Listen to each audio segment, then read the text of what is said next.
Alright guys, from a lot of my videos and my pictures, you guys know I do a lot of customized work. Well, today I'm going to show you how to do a repair on something that we've all had problems with if we've been around this world long enough. The outer edges of our tail lights, the plastic breaking, chipping, cracking, whatnot. It has really no purpose. It's just an overlay of the tail light system. Well, this set I had on a parts truck that I picked up just for the motor.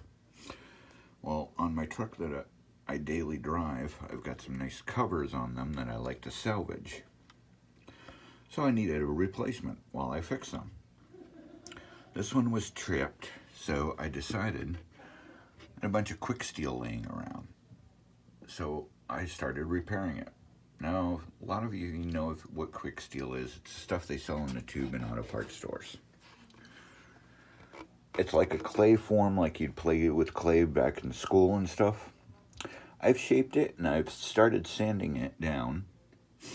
And I'm going to show you how to make it look perfect, but at the same time, giving a custom look.